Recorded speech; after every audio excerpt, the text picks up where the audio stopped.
A holographic screen materializes, identifying our host, Sushing, an immortal cultivator. For 3 long years, he's waited for this power-up, feeling utterly cheated. He reveals his secret. He was reborn into this strange world 3 years ago. A world where reality itself has become a deadly high-fantasy game. Here, everyone awakens a class at 18, leveling up by slaying monsters. And our boy Sushing awakened the rarest class of all, Immortal Cultivator. The news made him a legend, earning him a spot in the nation's top university. But he soon discovered a devastating flaw in his supposedly ultimate power. While his peers soared through the ranks, he was stuck in the tutorial zone. All his grueling training barely puts him on par with a low-level rookie. But after 3 long years of waiting, his cheat ability has finally arrived. He wastes no time immediately initiating a simulation. The system projects a fantasy, Sushing, a celebrated hero, power-leveling a party of admirers. In this scenario, one of the junior girls he's helping is short on cash. She offers to repay him with something other than money. After a night together, he attempts to use the experience for his cultivation. He finds a legendary technique online, but a month later realizes it's a total scam. Helpless, he returns to basic physical training and his usual routine. His side hustle of leveling up junior girls often leads to extracurricular activities. But half a year later, the girl he helped surpasses him and leaves him behind without a word. He realizes their time together was just a transaction, leaving him heartbroken. Suhing channels his grief into strength, pushing his body to the 7th level. Though he can't graduate, his fame as a power leveler brings him wealth and renown. He decides being held back isn't so bad when business is always booming. 5 years later, he's expelled but opens a successful shop with his friend, Fatty Yu. But his new life is shattered by a phone call. His sister is suddenly dead. 3 years later, another tragedy strikes as his prodigy friend also passes away. A sense of crisis finally pushes him to cultivate, reaching the 9th level. Just as he progresses, a sudden market crash makes his equipment worthless. Bankrupt and defeated, Sushing gives up and decides to retire to his hometown. One day in his quiet retirement, a shadow falls over Sushing's courtyard. A colossal beast opens its glowing eye, unleashing terror upon the world. Humanity's greatest heroes rise to meet the apocalyptic threat. Countless warriors engage the monster in a desperate final battle. They unleash their most powerful attacks, lighting up the darkened sky. But their efforts are not enough, as the world crumbles around him. Sushing clutches his head, his mind reeling from the simulated chaos. The beast simply opens its mouth, swallowing the entire nation whole. And at 36, Sushing's simulated life comes to a rather unceremonious end. Gasping for air, he can hardly believe the harrowing experience is finally over. The harrowing vision ends, and the system offers Sushing a reward for his troubles. He now knows the world's grim fate is only 15 years away. But he resolves to defy destiny, choosing the spirit root holder trait. A surge of energy courses through him, his eyes glowing with newfound power. He can feel the change within. A spirit root finally awakened inside him. This new power is represented by a tiny flexing mushroom man. Sure, why not? He then discovers the simulator recharges by absorbing his useless equipment. Just then, his roommate Fatty Yu bursts in with an urgent announcement. Outside, he lays down the terms for his clients, a flat fee, and he keeps all the drops. With the deal struck, he leads the party away, leaving one girl speechless. The girl, a first-year named Wang Qingxuan, hesitates over the steep price. The party enters the instance dungeon, 10 Li Slope. Their first opponent is a demonic boar, radiating pure malice, but Sushing moves like a blur, meeting the beast head-on. He effortlessly dispatches the monster as the girls watch in stunned silence. His clients are more than impressed by his overwhelming power. He distributes the loot, keeping his end of the bargain. But Wang Qingxuan approaches him, her expression shy and uncertain. She confesses she doesn't have the money to pay him. We've seen this movie before. Sushing can only watch as she offers a different kind of payment.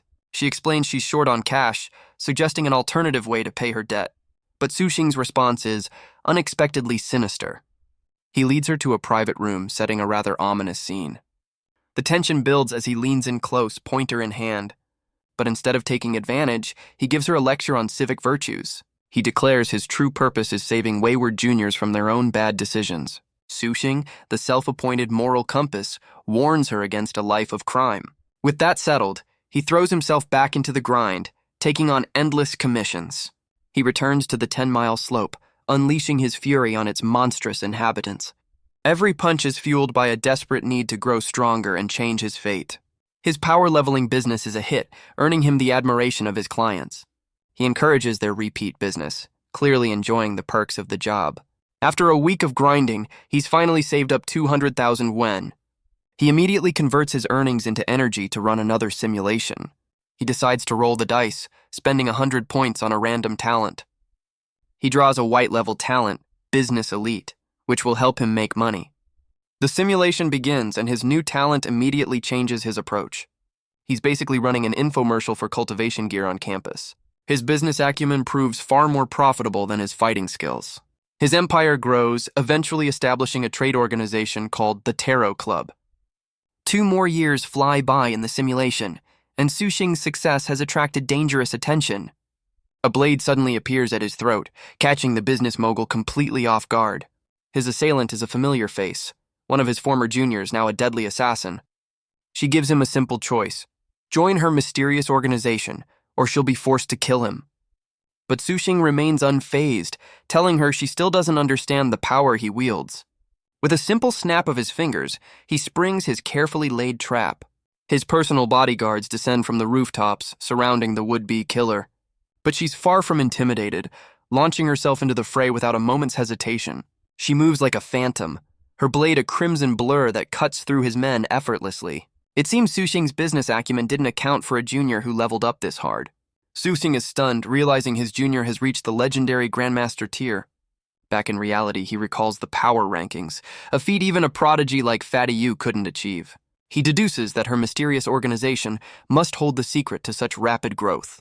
In the simulation, she tells him she doesn't want to kill the man who once helped her. Her expression softens, hinting at feelings that go far beyond a simple contract. Her weapon falls to the ground, her mission forgotten in a single decisive moment. Instead of a killing blow, she offers a final desperate kiss. The next morning, he awakens to find her gone, leaving only a single tragic clue behind. He learns that despite her immense power, she was killed soon after their encounter. Fueled by simulated grief, he vows to uncover this organization and avenge her death. He begins investigating the organization behind Wang Qingxuan, but every lead runs cold. 2 years pass, and while he finds no cultivation method, his body reaches its physical peak. He tries to change fate, begging his sister Nianan to stay out of dungeons for the year. Though confused by his sudden plea, she reluctantly agrees to his request. Suhing breathes a sigh of relief, believing he's finally averted one tragedy. But the simulation cruelly informs him she went anyway and met the same grim fate. His investigation leads him to a dungeon called Demon Suppressing Pass, just as he learns Fatty Yu has also died. The news hits him like a truck. History is repeating itself with horrifying precision. He discovers a chilling pattern. They all died in the same dungeon, which is just a tad suspicious. The Demon Suppressing Pass wasn't a dungeon, it was a slaughterhouse for his generation. He questions what kind of place could claim the lives of so many powerful professionals. Realizing they were all forced into this death trap, he decides to continue the simulation. Using his future knowledge, he plays the market, selling off gear and hoarding potions. His business savvy quickly makes him a low-tier market kingpin in Kyoto. But even with his wealth and influence, his warnings of a future disaster fall on deaf ears. Unable to save the world, he resolves to at least save himself. 3 years later, he liquidates his assets and moves his family across the ocean to the USA. A land of different heroes, from vampires and werewolves to Western cowboys. The fated year arrives, and Sushing hopes his new home is far enough to be safe. But destiny finds him as a new apocalyptic beast descends, and America's heroes charge into a hopeless battle. The beast's eye opens, a familiar crimson glow promising total annihilation. Sushing realizes the horrifying truth. It's not just one monster, but a plague of them. And once again, his simulated life ends at the ripe old age of 36. He's offered a choice, his business talent or the physical power he achieved. He chooses raw power, feeling his body surge to the peak of its physical limits. He knows he made the right call. Money is useless if you can't survive to spend it. He takes stock of his current gear, a humble set of green-tier equipment. But the weight of the future presses down on him, a 15-year countdown to extinction. A dark thought crosses his mind. What if the world's leaders already know what's coming? And what if they're simply hiding the truth to prevent worldwide panic? He reflects on his unique class, which uses cultivation instead of levels. His new physical prowess already surpasses silver-tier pros, but it's not enough. With grim determination, he vows to continue getting stronger at any cost. 1 week of grinding later, he's earned enough cash for another simulation. He converts his money into energy, preparing to dive back into the system. This time, he reaches for a low-tier white talent, a calculated gamble. The system grants his wish, awarding him the Undying Grudge talent. It seems weak, letting him observe for a day after his simulated death. But Sushing sees its true potential, a way to gather intel on his killers. The simulation begins, and he's back to his old, very profitable habits. He takes Wang Qingxuan under his wing, continuing his lectures on civic duty. But one day, she reveals she's been invited to join that same mysterious organization. Her expression is a mix of fear and desperation, a silent plea for help. Knowing what this means, he begs her not to go, holding her in a desperate embrace. He awakens to find her gone, his mind racing with terrible possibilities. Time passes, and just when he's lost hope, he runs into her again on the street. Overjoyed, he rushes to her side, asking where she's been all this time. But she remains silent, her gaze filled with an unspoken sadness. A look of grim understanding dawns on his face. He offers her comfort, telling her she doesn't have to explain a thing. He awakens the next morning to find her gone, but she's left something behind. A cultivation manual, a parting gift from the woman he couldn't save. Su Heng is ecstatic. This is a genuine technique, a real path to power. But his hopes are quickly dashed when he realizes the manual is incomplete. He trains day and night, yet a month later he's still stuck at the first level. Unwilling to give up, he pours every ounce of his being into the flawed technique. After countless sleepless nights, a sudden, crucial realization strikes him. He has the root and the method. The world itself must lack the spiritual energy he needs. With time in this life running out, he decides to focus on what he can change. He returns to his hometown, determined to find his sister and avert her tragic fate. He finds his sister, and for a brief time, they share a peaceful life together. But their peace is shattered by officials with an invitation for Su Nianan. Knowing this is a death sentence, Sushing stands his ground, refusing to let her go. But his sister seems hesitant, caught between her duty and her brother's fear. He desperately tries to reason with her, to make her understand the danger. Suddenly, he's stopped cold, completely stunned by what he sees. His sister unleashes her power, revealing she's already a grandmaster. She explains that for someone of her rank, the demon-suppressing pass is mandatory. With a casual goodbye, she promises to be back in a month. But a month later, all he receives is the news of her death. He then tries to persuade Fatty Yu, but his friend is also a grandmaster, bound by the same duty. With his loved ones gone, Sushing returns to the market, amassing an even greater fortune. He sells all his businesses, dedicating his last 4 years to a desperate search for spiritual ki. But a year passes, and his quest yields nothing. The world remains barren of the energy he needs. Just as he's about to lose hope, a mysterious man shrouded in dark energy appears before him. Susang immediately senses the danger, demanding to know the stranger's identity.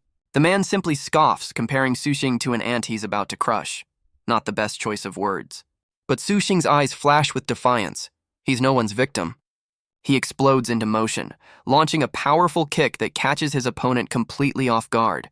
The stranger is stunned, realizing this supposed ant is actually a silver-tier professional. The stranger quickly revises his assessment. This is at least gold-tier strength. But Sushing knows his peak physical body can still put up a fight. His opponent is left completely speechless by this sudden turn of events. The two warriors clash in a blinding flash of speed and power. Standing in the dust, Sushing wonders if he's actually won. But a sinister presence appears directly behind him, catching him off guard. The stranger grabs him by the throat, revealing he's a grandmaster or higher. He looks down on Sushing with a condescending sense of pity. With a sickening crack, the stranger ends the fight in a single brutal move. The system confirms the obvious. Sushing's simulated life has ended. Again. But death is not the end. His unyielding grudge talent activates. His consciousness lingers, unwilling to pass on without answers. As a spectral observer, he challenges his killer from beyond the grave. The mysterious man simply ignores him, picking up the cultivation manual from Sushing's body. He realizes Sushing also possessed the longevity art, connecting him to the same secret organization. Annoyed by his ghostly presence, the killer dispels him, ending the observation and the simulation. Back in reality, Sushing is livid, vowing revenge as the system offers him the talent for purchase. He's also offered the incomplete cultivation manual, the key to his simulated progress. He weighs the cost. Real power is expensive, but it's a price he might have to pay. He must choose gain intel on the world's end or gain the power to maybe survive it. He weighs his options, realizing the intel from Undying Grudge is too valuable to pass up. He chooses the talent, vowing to earn enough for the cultivation art next time. And so it's back to the grind, leading another group of eager juniors into a dungeon. While his clients swoon, Sushing is already calculating his profits for the next simulation. He channels his grim determination into every single punch. He tears through the dungeon's monsters with terrifying efficiency. Each victory is just another step on his path, earning him loot and admiration. Of course, the job comes with certain occupational hazards. A week of hard work pays off, leaving him with a mountain of cash and equipment. With his resources gathered, he resolves to finally begin his true path to power. With his eyes set on the future, Sushing dives back into the simulation. The system grants him a new talent, calm and collected. It's basically a permanent poker face, and our boy is less than thrilled about it. The simulation begins, and for the next year, he's back to his old routine. He maintains a stoic exterior, but inside he's still the same old Sushing. This time, however, he resolves to keep his distance from Wang Qingxuan.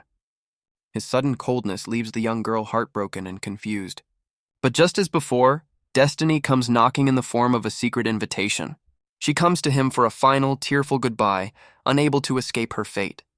His attempts to save her fail, leading to a bittersweet final night together. His stoic resolve crumbles in a final, passionate night together. The next day, Wang Qingxuan is gone, and a year later, Sushing fails to graduate. He leaves the university to build his business, quietly waiting for her to reappear. One day, she returns, and history repeats itself almost exactly. She leaves him with a final kiss and the incomplete cultivation manual. And just like last time, he realizes the world lacks the spiritual energy he needs. He's once again unable to stop his sister from heading to the demon-suppressing pass. The tragedies unfold as foretold, with his sister and Fatty Yu meeting their doom. This time, he plans to use his fortune to escape the country and his future assassin. But a sudden phone call brings unexpected news, a lead on spiritual energy. The call confirms a grandmaster in Jinling City possesses a fabled spirit stone.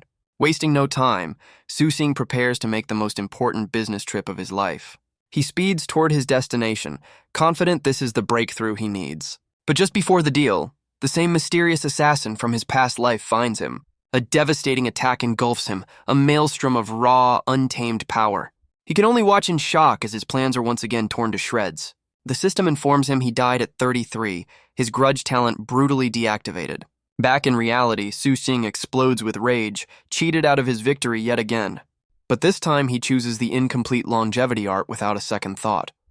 The cultivation manual materializes, the first real step on his path to immortality. The system describes the longevity art, a powerful but incomplete technique for extending his life.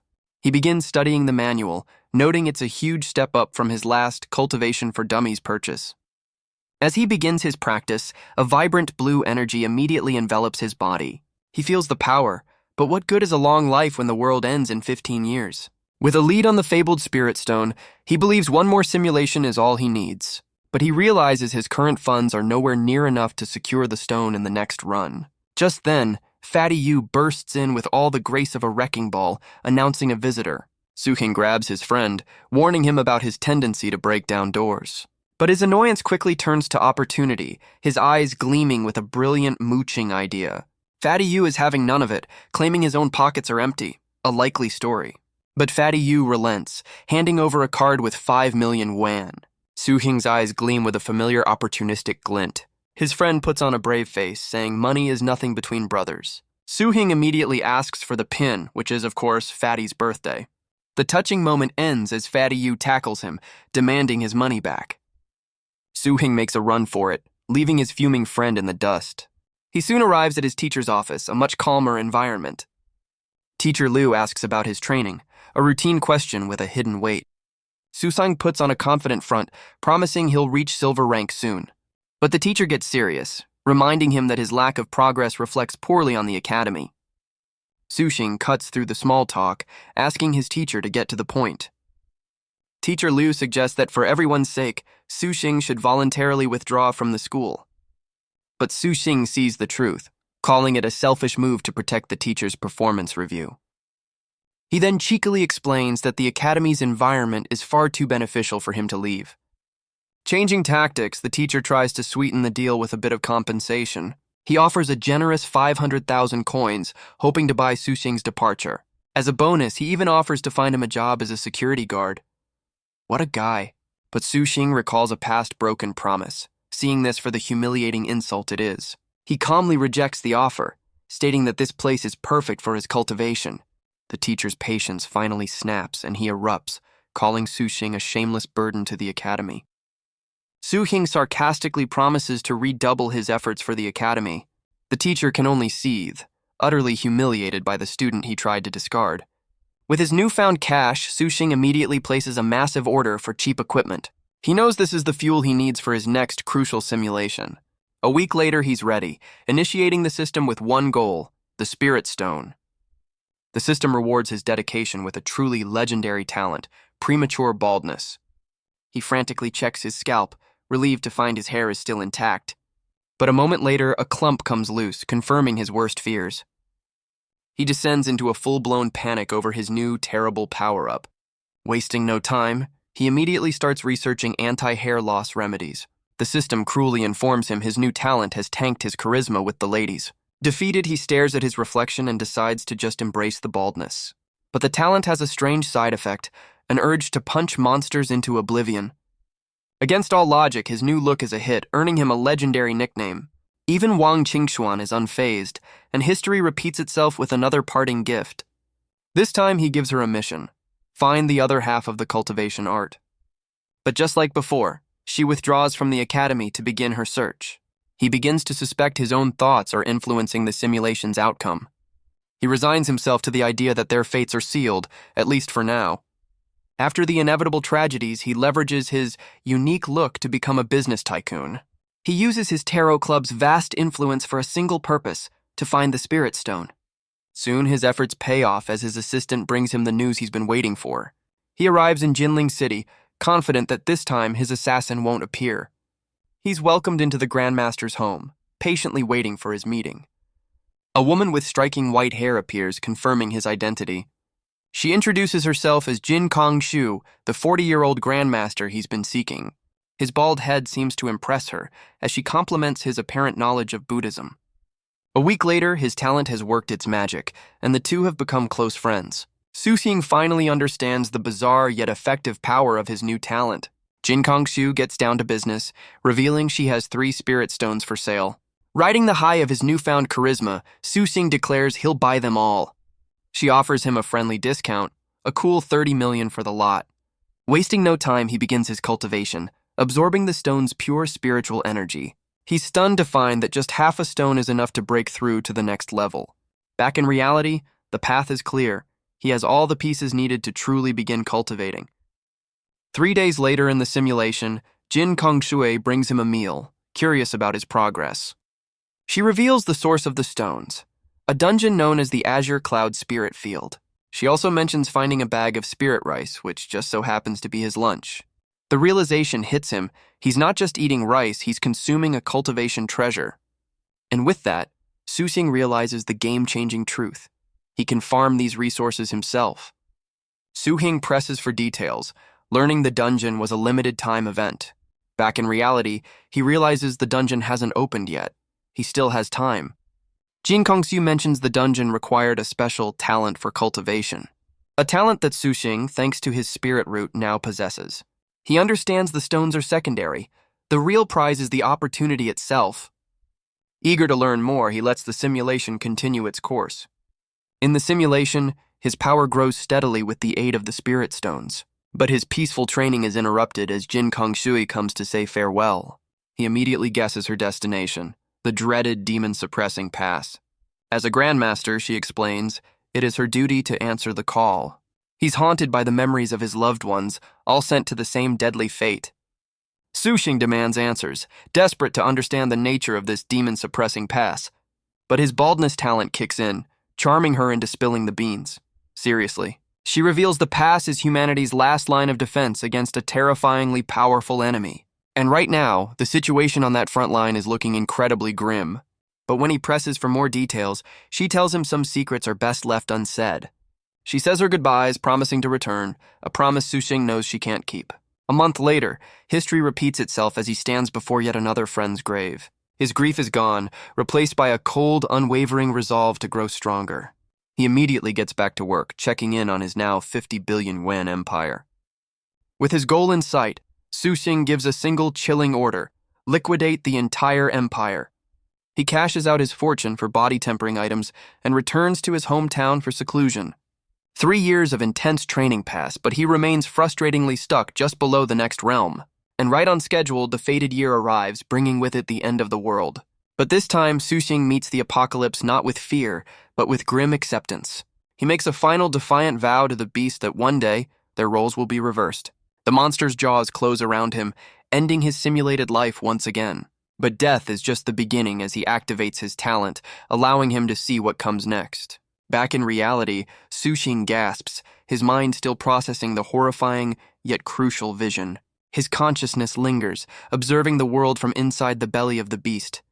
This is the intel he's been dying for. Literally, he watches as humanity is slowly dissolved in the beast's corrosive stomach acid. Their screams for help are quickly silenced as their bodies melt away into nothing. The system informs him his observation is over, as his spectral form is finally digested. Back in reality, he's horrified by what he saw, but the system offers him a reward. He can choose his baldness talent, his cultivation level, or the spirit stones he acquired. He triumphantly chooses the stones, ecstatic that he brought a real treasure back. The stones materialize, and he calculates they cost him about 1,000 energy points each. But the system offers to recycle them for a measly 100, a 10-to-1 ripoff. Defeated by cosmic capitalism, he curses all second-hand dealers and accepts the deal. With the real spirit stone in hand, Sushing finally begins his true cultivation journey. A moment later, he assesses the stone, realizing it's potent enough to fuel his training for weeks. But he holds back, saving the other 2 stones to test a crucial theory. His new plan is simple: grind, simulate, and farm as many stones as possible before the dungeon opens. A week of non-stop grinding leaves him looking like a ghost of his former self. But the exhaustion is worth it. He's earned just enough for another dive into the simulator. With a familiar gleam in his eye, he wastes no time and initiates the next simulation. He hopes his theory about the spirit stones is correct, but there's only one way to find out. The system grants him a new white-level talent, fitness expert, a bonus for physical training. But he's immediately confused, finding himself holding half a spirit stone from the very start.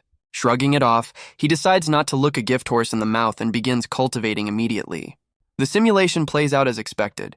He spends a month grinding for cash with his clients. In his downtime, he uses the gifted spirit stone, soaring to the 4th level of chi refinement. Right on schedule, the system announces the opening of the Azure Cloud Spirit Field Dungeon. He immediately heads to Jinling City, recalling the location Jin Kongshu gave him in the last life. But after searching the park, he finds absolutely nothing. So much for insider information. He realizes he might need to find Jin Kongshu herself to gain access to the dungeon. Just then, a cold voice from behind asks him to move aside. Sushing turns, a flicker of recognition on his face as he hears the familiar voice. It's Jin Kongshu, but she's 10 years younger and far more intimidating than he remembers. He recalls that at this point in time, she was known for her cold and aloof demeanor. Realizing only Jin Kongshu can find the dungeon, Sushing gives chase. But she's vanished without a trace, leaving him completely lost in the woods. He spins around in confusion, completely oblivious to the woman standing right behind him. A blade flashes to his throat as she demands to know why he's following her. Thinking fast, he plays the part of a starstruck junior, recognizing her from the honor roll. His words catch her off guard, her suspicion momentarily replaced by curiosity. He lays it on thick, claiming their meeting is fated, and he has a deep philosophical question for her. Intrigued by his strange approach, she lowers her sword and agrees to hear him out. He then hits her with the oldest philosophical conundrum in the book, the chicken or the egg. And just like his baldness talent predicted, she's completely floored by his profound wisdom. He suggests they discuss his profound question on the way, securing his ticket into the dungeon. She leads him to a breathtaking sight, the Azure Cloud Spirit Field, a river of pure energy. Suxing can feel the immense power in the air, confirming this is a place of true cultivation. They spot a lone hut in the distance, the likely home of the dungeon's master. Jin Kongsu takes the lead, warning Suxing to stay back due to his low level. She cautiously approaches the door, announcing their arrival to whoever is inside. They're greeted by a mystical old man who says only the fortunate may enter his realm. While Jin Kongsu is charmed by his friendly demeanor, Suxing remains suspicious. The old man offers them a quest: tend to his spirit fields for a chance at a great reward. So, the ultimate power-up is farming. Jin Kongsu is skeptical of the magical hoe, but Suxing is already getting his hands dirty. The old man gives them their mission: tend the fields for 7 days and he'll return to judge their work. Jin Kongsu panics, realizing she's never farmed a day in her life, let alone with magical grain. But Suxing is perfectly at ease, offering the Grandmaster some practical advice for working in the fields. He spins a tale of a humble upbringing, claiming his parents were farmers. A likely story. Relieved, Jin Kongsu asks for his help, promising to reward him handsomely for his expertise. Suxing plays it cool, brushing off her formality with a confident smile. As he works the fields, the system notes that his efforts are not only growing the grain, but also Jin Kongsu's affection. She watches him from a distance, her once icy demeanor melting away into genuine admiration. He then discovers his wood attribute cultivation art can supercharge the plant's growth. Realizing the opportunity, he begins cultivating, pouring the abundant spiritual energy into the spirit grain. His hard work pays off, pushing him to the 5th level of chi refinement in just a week. Right on schedule, the mysterious old man returns to judge the fruits of their labor. He's genuinely impressed, surprised that they managed the fields so well. As a reward, he hands Jin Kongsu 2 hefty bags for her diligent work. Suxing realizes his assistance has upgraded her reward, meaning more stones for him to farm. But before he can celebrate, Jin Kongsu is suddenly teleported out of the dungeon. The old man calmly explains he simply sent her away, leaving the two of them alone. Now it's Suxing's turn, as the old man presents him with a glowing orb for a test. The orb reveals 5 different colored lights, a test of his spiritual aptitude. The old man's expression sours, declaring his spirit root is a mixed bag, dooming his potential. Thinking fast, Suxing bows, begging the mystical old man to take him as a disciple. But the master gently refuses, stating that with such poor aptitude he would be of no use. Suxing stands in silence, processing this harsh but honest assessment. The old man clarifies that to be his student, one needs at least a dual spirit root. The words echo in his mind, a new crucial piece of the puzzle falling into place. Back in reality, he understands. His white-tier talent is holding him back from a golden opportunity. In the simulation, the master offers a consolation prize, spirit stones and rice for his hard work. With a final word of encouragement, the old man departs on a wave of golden energy. The simulation fast-forwards, and the familiar tragedies unfold, his loved ones lost to the same fate. A year later, he's once again a billionaire, but the wealth feels empty against his losses. He finds Jin Kongsu again, determined to get the stones he needs for his cultivation. He makes her an offer she can't refuse, willing to pay any price for her spirit stones. But she turns him down, a sly smile playing on her lips. Money isn't what she wants. Instead, she offers a different kind of transaction, with a single, very personal condition.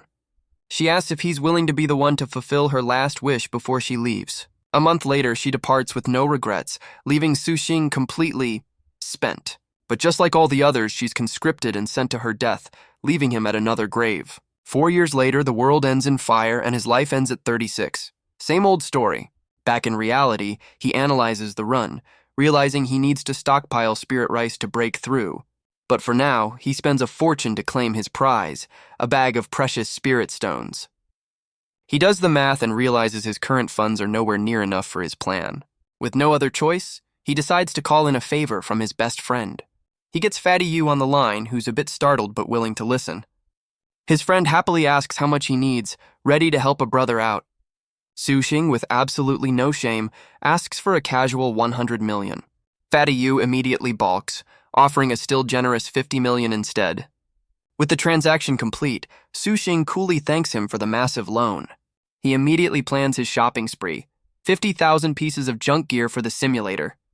With the spirit fields opening in a month, he has 4 chances to farm his way to power. A week later, he's ready to dive back in, hoping his luck holds out. He spends his hard-earned points aiming for a green rarity talent. The system grants him the live-a-long life talent, which he finds utterly useless. The run ends, and while he failed his main goal, he still farmed 10 more spirit stones. A week later, he prays for a spirit root talent, but the system has other ideas. He's granted the Sword Dao Genius talent, a powerful but irrelevant skill for him. He rages at the system. He doesn't even use a sword, making the talent pointless. After another failed run, he decides to pivot his strategy and focus on farming spirit rice. He pulls out all the stops, performing a desperate ritual for a better talent roll.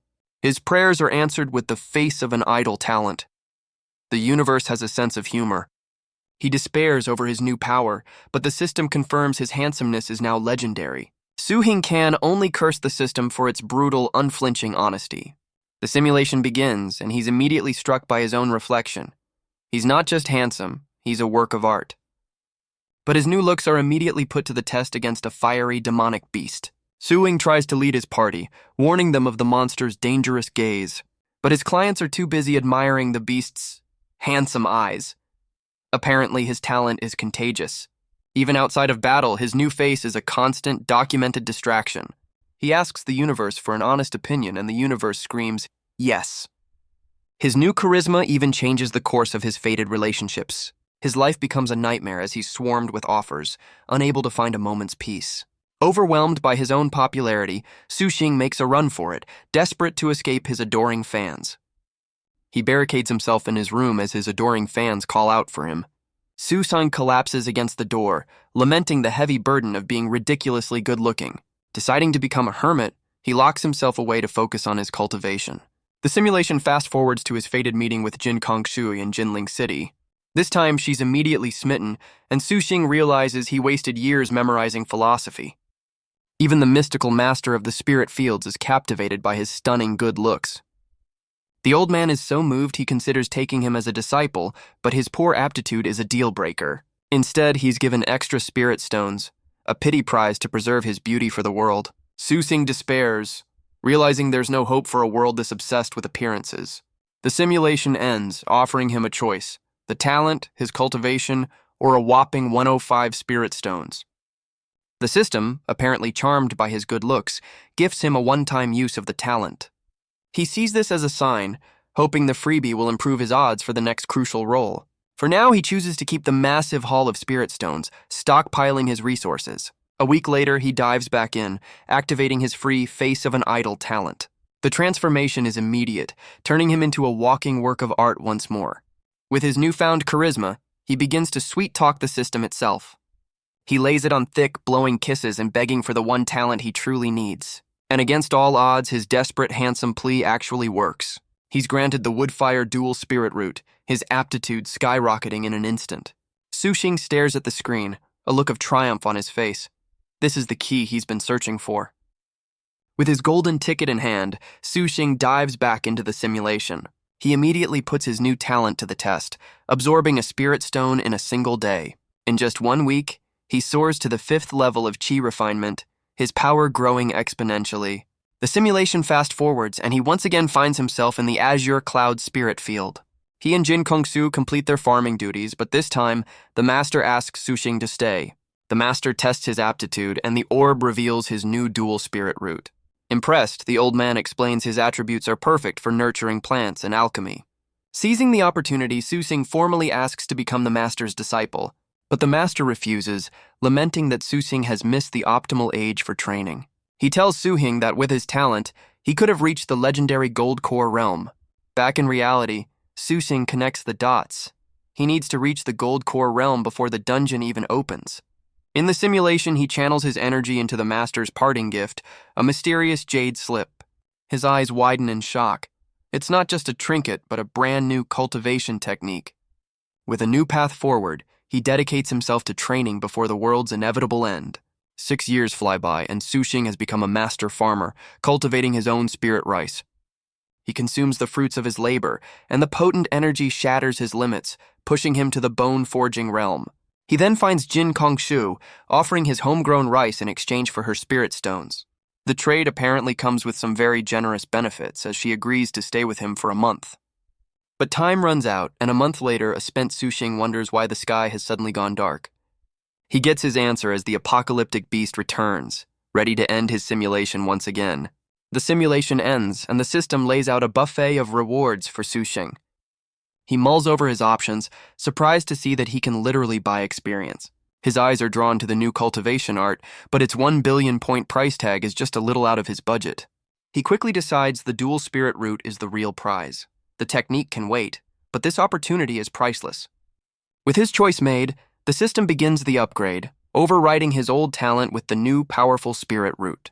For a terrifying second, he panics, wondering if overwrite means he's about to lose something important. But he quickly realizes it's just a simple upgrade, breathing a sigh of relief. With his new power settled, he sets a new goal: reach the Gold Core realm before the dungeon even opens. A week later, he's at the airport, ready to head to Jinling City for the real dungeon opening. He settles into his seat on the plane and dives right back into the simulation, not a moment to waste. The system grants him a new white-tier talent, Resolute Face. After landing, he finds Jin Kongshu, his new talent, ready for a test run. It immediately kicks in, making her see him as incredibly dependable. He plays it off as a fated meeting, easily convincing her to team up. After completing the quest, the master is surprised by his choice.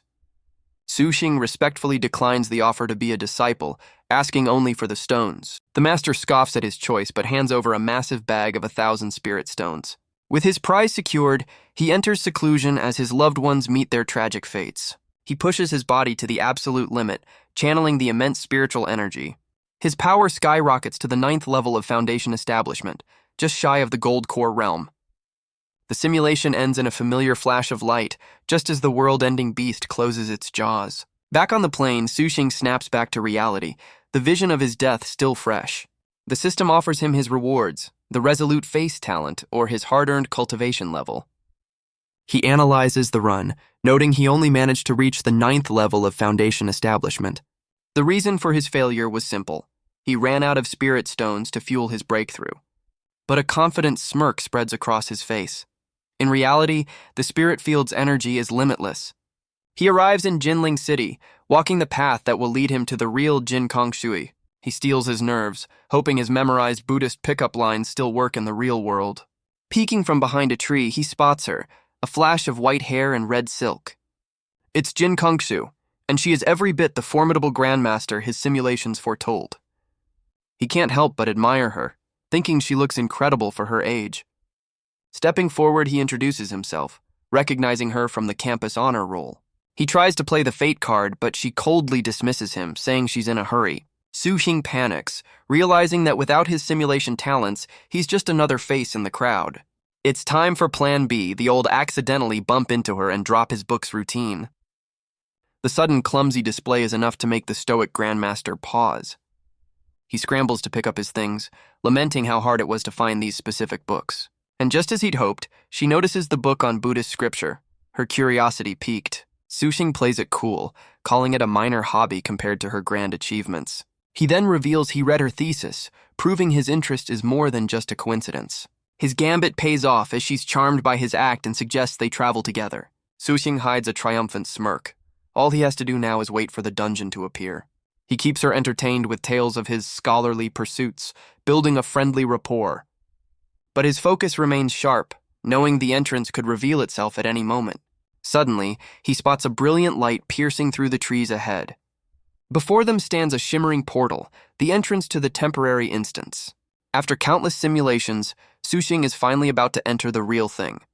He's confident that this time, he has what it takes to become the master's disciple. But Jin Kongshu stops him, warning that the dungeon is far too dangerous for a student. Sushing turns on the charm, reminding her that he has a grandmaster for a bodyguard. His words catch her off guard, her stoic demeanor melting under his apparent trust. She agrees to protect him, warning him to stay close as they step into the spirit field. They're greeted by a breathtaking landscape of lush, terraced fields. Sushing realizes the simulation couldn't capture the true majesty of this place. He can feel the dense spiritual energy in the air, a cultivator's paradise. But Jin Kongshu remains cautious, warning that beauty can hide great danger. Their investigation is cut short by the sudden appearance of a mystical old man. The master of the fields asks how they found his secluded home. He sees their arrival as fated and offers them a fortuitous opportunity. And that grand opportunity turns out to be a request for some free farm labor. Su-Xing confidently accepts the task, a knowing smile on his face. He plays the part of an innocent student, while Jin Kongshu questions his farming skills. He spins a convincing lie about his humble countryside upbringing. He gets to work, demonstrating the basics of pulling weeds for the Grandmaster. Next, he shows her how to irrigate the fields, while she diligently takes notes. But he reveals his true secret, using his own spiritual energy to supercharge the crops. Jin Kongshu grows curious, wondering about the deeper meaning behind this strange trial. She leans in close, asking if there's some hidden secret to the task. He brushes it off, saying any work in this energy-rich place is a form of cultivation. But Su-Xing knows the truth. For him, this simple farm is a treasure trove of power. He sits in meditation, absorbing the field's energy, which he values more than 10,000 spirit stones. The master of the fields watches from afar, stunned by the boy's incredible cultivation speed. A week passes as they diligently tend to the magical crops under the master's instruction. Even the mighty Grandmaster struggles with the simple task, clearly out of her element. But Su-Xing uses every moment to cultivate, channeling the limitless energy around him. He focuses his power, his eyes glowing as he prepares to shatter his limits. In a brilliant flash, he reaches the peak of the Foundation Establishment realm, just one step from the gold core. The master returns to check on their progress, asking Su-Xing how he's fared. He then asks the crucial question, inquiring about Su-Xing's spiritual attribute. Su-Hong plays dumb, claiming he's a self-taught amateur, which only makes his progress seem more impressive. The master presents a glowing crystal, asking Su-Xing to place his hand on it for the test. Su-Xing complies, and the crystal erupts with the dual energies of wood and fire. The master notes his aptitude is perfect for nurturing life, a perfect match for his art. Su-Xing clenches his fist, knowing the moment he simulated countless times is finally here. The master, Qing Yunzi, formally offers to take him on as a nominal disciple. Without a moment's hesitation, Su-Xing bows and accepts his new master. Qing Yunzi presents his first gift, a legendary cultivation art he studied for a millennium. He passes the scroll to Su-Xing, believing the boy's talent will unlock its true potential. Su-Xing accepts, but his mind is already calculating the system points this treasure is worth. For his second gift, the master offers him the entire dungeon as a portable blessed land. The master bestows the blessed land, embedding the pocket dimension directly into Su-Xing's mind. For his third gift, Qing Yunzi offers a token, granting Su-Xing status within the Azure Cloud sect. The token is a key to the sect's main gate, a prize for reaching a much higher realm. Su-Xing realizes he's just been given a ticket into a real, powerful cultivation sect. But our boy isn't done yet, cheekily asking for a pill refining technique as well. The master obliges, offering a formula with over 300 recipes to get him started. This single formula is a key to both immense power and incredible wealth. Qing Yunzi then warns him against greed, stating his current art is more than enough for now. But as the master departs, Su-Xing desperately tries to tell him his technique is incomplete. He's left wondering if this was an oversight, or yet another test from his mysterious new master. With his master gone, Su-Xing resolves to find the missing pieces of his new cultivation art himself. He exits the dungeon to find Jin Kongshui waiting, who has a proposition for him. He makes his own offer first, hoping to trade his farmed spirit rice for her spirit stones. But she insists he take her reward for free, crediting him for her success in the trial. Su-Xing is left speechless, completely caught off guard by her generous spirit. She offers an alternative payment for his pride, his company back to the city, a deal he can't refuse. The scene then cuts to a candlelit hotel room, setting a decidedly different mood. Jin Kongshu gets comfortable, offering to help him with whatever he needs in the city. But Su-Xing puts on his shades, creating a sudden, professional distance that shocks her. Back in his own room, he reviews the dungeon's rules, his mind already on the next simulation. Su-Xing makes a quick excuse to leave, telling a very surprised Jin Kongshu he's just going to the restroom. She's left wondering if her choice of attire was what drove him away. But in the bathroom, Su-Xing is already diving into another simulation, his mind on the apocalypse. A moment later, a worried Jin Kongshui knocks, asking if he's all right. He calmly reassures her from behind the closed door. When he emerges, she's relieved, her concern for him clear. Later, over a candlelit dinner, she suggests they relax and talk after he's had a chance to unwind. She reaches for his hand, her intentions becoming much clearer. The night takes a turn as their partnership becomes decidedly more personal. The simulation fast-forwards through a peaceful week spent together in Jinling City. A week later, Su-Xing looks utterly spent from his time with the Grandmaster. But now that he's alone, he can finally get back to the real grind. He immediately resumes the simulation, entering the blessed land his master bestowed. Inside his personal mystic realm, he knows the spirit rice will accelerate his cultivation. He takes a bite, and the potent spiritual energy immediately floods his system. The flavor is divine, a feeling of pure power washing over his senses. The simulation outlines his new daily routine, farming in his portable spirit field. His powerful body allows him to consume an entire caddy of rice in a single meal, so much for portion control. The immense energy erupts, shattering his limits and pushing him to a new realm. He's reached the bone-forging realm in just a week, a feat that took years in his last life. He analyzes his progress, realizing a new talent called Mr. Strong is boosting his growth. The simulation describes his new life, cultivating all day and guiding new adventurers by night. His success has made him a local celebrity, with junior girls begging for his help. With his newfound wealth, he easily repays the 50 million he borrowed from Fatty Yu. His friend can only marvel at how quickly Su Xing turned his life around. But then Fatty Yu delivers a familiar message. Wang Qingxuan wants to meet him in the woods. This time, instead of trying to stop her, he simply wishes her well on her journey. The two share a final emotional moment before she departs. The system notes they spent the night practicing together, a very thorough training session, apparently. Su Xing smiles, knowing he set her on the path to find the other half of his cultivation art. With his friend gone, Su Xing returns to his solitary training in the spirit field. The years fly by and his power grows, reaching the 9th level of bone forging. But by the 4th year, he hits a wall, his progress stalling at the realm's peak.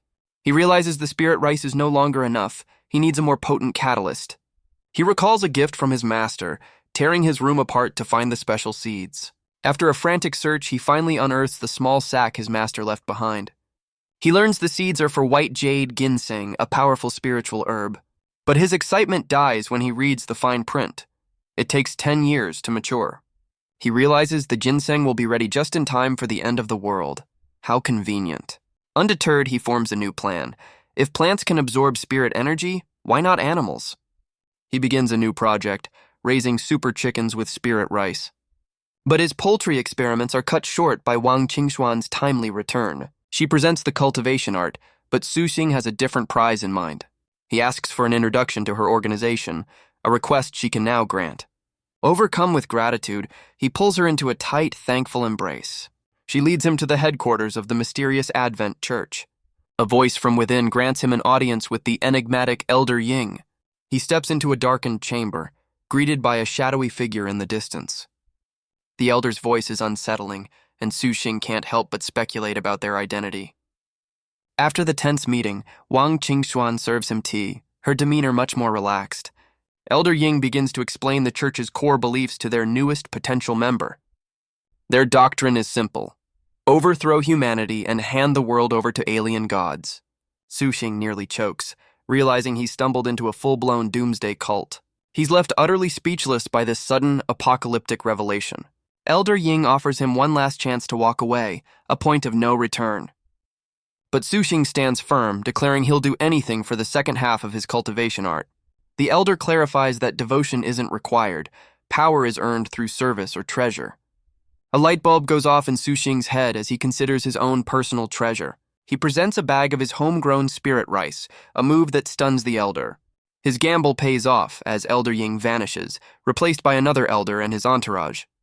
The new elder immediately crucifies Su Xing, demanding the source of his spirit rice. Despite the brutal torture, Su Xing remains defiant, refusing to give up his secrets. The simulation ends with his death at 29, his dying with regrets talent activating. The elder crushes his face with a boot, mocking his dream of immortality. But his talent fails to trigger, and the simulation abruptly cuts to black. Back in reality, Su Xing is horrified, trying to place the face of his torturer. The digital world dissolves as the simulation officially comes to an end. He can't shake the feeling that he's met that mysterious elder somewhere before. As always, the system offers him a choice of rewards for his troubles. The options include his cultivation level, a mountain of rice, and 5 spirit chickens. Because of course, Su Xing pushes aside the trauma of the Advent Church, focusing on his rewards. He laments that he can only choose one prize, his eyes lingering on each tempting offer.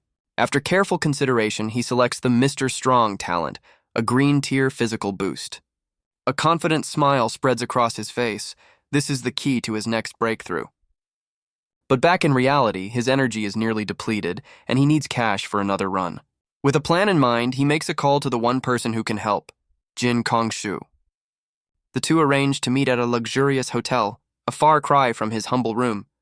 Jin Kongzu is surprised by his proposal to sell her a large quantity of spirit rice. Su-Xing coolly asks for an estimate, ready to turn his farmed goods into cold, hard cash. But she misreads the situation, offering to lend him money out of genuine concern. Su-Xing decides to play along, casually asking if she could lend him 50 million. Her immediate sure catches him completely off guard, sending his drink flying. She explains her family's vast wealth, noting 100 million would be no issue.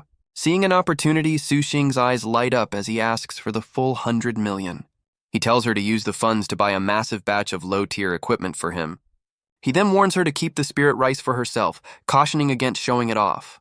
His true motive is clear: he can't risk the Advent Church discovering her treasure. Touched by his genuine concern, Jin Kongsu quietly agrees to his terms. Back in the safety of his own room, Su-Xing breathes a sigh of relief. He collapses onto his bed, the weight of his new 100 million yuan debt finally sinking in. He considers his options for making money, like selling his precious spirit rice. But for now, he decides to dive back into the simulator and figure it out there. The system grants him a new green talent, Indomitable, greatly boosting his willpower. A smirk crosses his face. This is a talent he can definitely put to good use. The simulation begins with a clear goal: find a way to make some serious cash. He reviews the pill recipes from his master, finding two with massive market potential. One pill for dieting, another for beauty, a surefire way to attract wealthy clients. With his business plan set, Su-Xing is ready to become a master alchemist. He begins the process, carefully preparing to heat the alchemy furnace, which immediately explodes in his face. So much for being a natural. The furnace erupts in a fiery blast, sending shrapnel everywhere. Covered in soot, Su-Xing realizes alchemy requires a bit more finesse. He studies the scroll, learning he needs to master the live fire technique. Driven by his massive debt, he dedicates himself to mastering the flame. The simulation fast-forwards and Wang Qingxuan arrives for her fated visit. After a night of training, she departs to join the Advent Church. 2 years into his training, he's finally starting to grasp the basics. 6 years later, his hard work pays off as he finally masters the art. The flames incinerate everything around him, yet he remains completely untouched. He smiles, finally armed with an offensive art. About time he learned to fight back. He wonders what kind of pills he can create with his newly mastered flame. The simulation shows him dedicating himself entirely to the art of pill refining. In the 7th year, he attends his sister's funeral, another fated tragedy. With a powerful roar, he puts his training to the test, opening the furnace. He successfully crafts the first pill, a simple abstinence formula. But the beauty pill proves to be a much more difficult challenge. After 3 long years, he finally succeeds, holding the finished product. He decides to be his own guinea pig, ready to witness a miracle. But after a moment, he looks in the mirror, completely unchanged. So much for miracles. Then he feels a strange stirring as a smiling flower sprouts from his pants. He flies into a rage, realizing the pill has some very personal side effects. A moment later, a fragrant cloud of something erupts from him. But when he looks in the mirror, he's stunned to see it actually worked. He decides to refine the formula, confident he can sell it once he removes the gassy problem. The simulation fast-forwards to a hotel room, where he presents the pill to Jin Kongshu. She eyes the glowing orb with suspicion, questioning its anti-aging claims. Su-Xing confidently assures her that he would never lie to her. But as she goes to take it, he realizes he forgot to mention one tiny detail. It's too late. A rainbow of light envelops her as the pill's magic takes hold. The transformation is a success, leaving her looking even more stunning than before. He holds up a mirror, and she stares at her reflection in utter disbelief. Overjoyed, she realizes the pill has restored her to the prime of her 20s. She immediately makes a business proposition, offering 100 million per pill. Su-Xing is completely floored, unable to process the astronomical figure.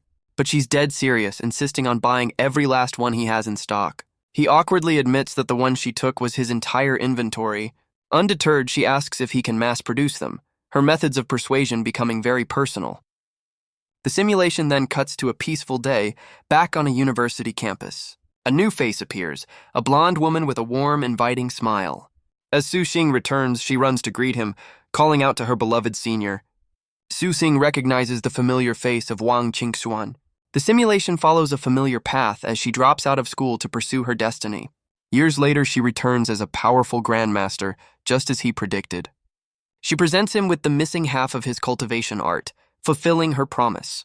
But Sushing has a different goal this time, asking to join the Advent Church instead. She introduces him to the enigmatic Elder Ying, who offers a mission to prove his worth. Sushing remains unfazed, ready to accept whatever challenge the cult throws at him. But Wang Qingxuan steps in, arguing that a high-stakes mission is too much for a novice. The masked elder agrees, placing Sushing's training entirely in her hands. Sushing questions her, wondering just how dangerous this mission really is. He's stunned as she reveals the mission: betray humanity and leak intelligence to the demon race. She casually explains that it's a suicide mission, one she has no intention of letting him take. With a grim expression, she confirms that accepting the task is a guaranteed death sentence. Later that night, he finally asks the question that's been burning in his mind. Why did she betray her own kind? She turns away, claiming she had no choice, and urges him to rest before meeting the other elders. He watches her go, the silence between them heavy with unspoken secrets and regrets. Sushing's expression hardens, a new resolve forming in his eyes. He realizes that in this simulation, she'll never reveal the truth behind her choices. His investigation hits a new snag as he finds the price of key alchemy ingredients has skyrocketed. He quickly connects the dots. A sudden demand for recovery potions can only mean the Advent Church is preparing for war. Troubled by his powerlessness, Sushing throws himself into his work, developing a new pill. He succeeds, creating a beauty pill that can be mass-produced, a potential gold mine. Excited, he grabs his bag, ready to share the good news with Jin Kongshui. But the simulation fast-forwards to a day he's come to dread all too well. He stands before a casket, forced to witness the fated death of Jin Kongshui once again. Under a dying sky, he wonders when he'll ever uncover the truth behind the world's end. But his reflection is interrupted by a hooded figure who brands him a traitor. In a flash of recognition, Sushing identifies the attacker from the previous simulation, Elder Zong. The mysterious elder reaches out, his intentions leaving no room for doubt. He strikes a fatal blow, accusing Sushing of being a spy for the Jin family. The simulation ends with a familiar, grim notification of his death. He's presented with a buffet of rewards, agonizing over the choice between the talent and the alchemy art. Sushing throws a tantrum, demanding the system let him pick 2 prizes for once. And the system actually listens, offering a pricey upgrade to Simulator 2.0. He smirks, wondering if his real talent is just getting whatever he wants by complaining loudly enough. With a cry of nothing ventured, nothing gained, he spends 500,000 points on the upgrade. The investment pays off, and he immediately claims both the indomitable talent and the Leaf Fire formula. Back in reality, he tests his new power, effortlessly summoning a brilliant flame. The system confirms the transaction, leaving his energy reserves nearly depleted. Suhung clutches his meager funds, realizing that even in a world of magic, cash is still king. With a plan to refill his coffers, he calls Jin Kongshui to sell his spirit rice. But his business proposal is immediately shot down, leaving him utterly devastated. A moment later, a text confirms she's just sent him 20 million yuan instead. Overwhelmed by her generosity, Sushing discovers the simple joy of being a kept man. He leaps into the air, celebrating the massive cash injection for his next run. With his funds secured, he's ready to dive back in and master the art of alchemy. He briefly wonders if he should test his own beauty pill. For science, of course. A week later, it's time to put his new fortune to work and start the simulation. The system grants him a new green talent, unending luck. Finally, a useful role. The simulation begins, and he immediately gets to work practicing his live fire technique. His new talent immediately proves its worth, as his spirit chickens are now thriving. His luck extends to alchemy, allowing him to craft a top-grade beauty pill with ease. With a valuable product in hand, he calls Jin Kongshui to set up a business meeting. He teases her with a mysterious offer, promising a gift that brings ultimate pleasure. But his suggestive phrasing leaves her flustered and blushing on the other end of the line. Su Hing panics as she agrees to meet him that night, realizing his sales pitch was a critical failure.